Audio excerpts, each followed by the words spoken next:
This is the Mercedes GLB, and it's a smallish SUV that squeezes in the Mercedes range in between the GLA and the GLC. And here's the carwow top 10 things you need to know about it.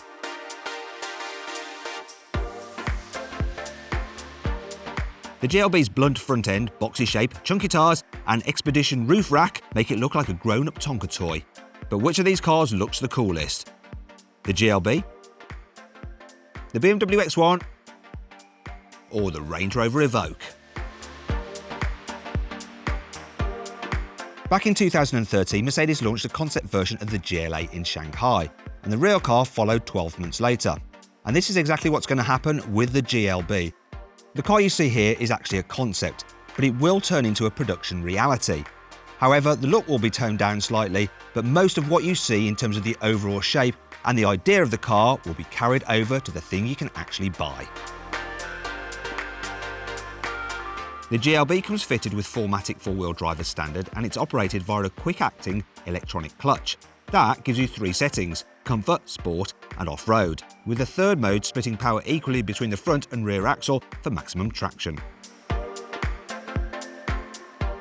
With a chestnut brown leather interior underlaid by bright orange fabric and finished with chestnut wood trims, the GLB's interior looks like it's been modelled on a German airport lounge from the 1970s.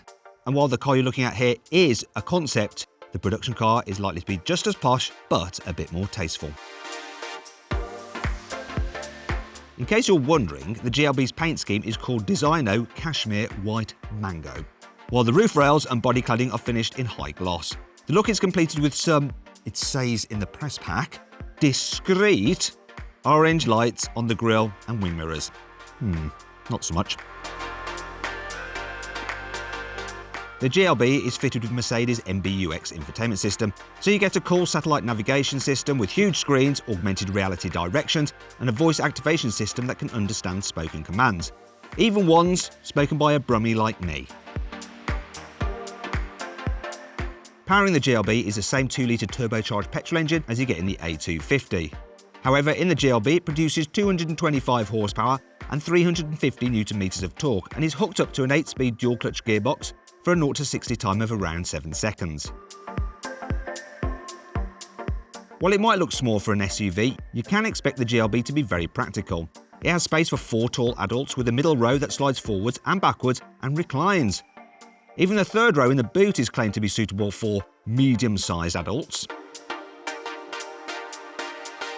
The Mercedes GLB will sit between the £25,000 Mercedes GLA and the £35,000 GLC in the range, so you can expect it to have a price tag around 29 to 30 grand, and the production car should go on sale at the start of next year.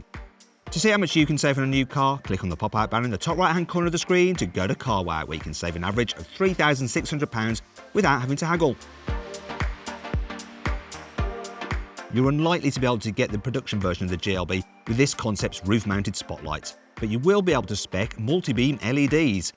With 84 individually controlled diodes, they give you a bright white light which you can use at full power even in oncoming traffic, because they can blank out part of their beam so as to not dazzle other drivers.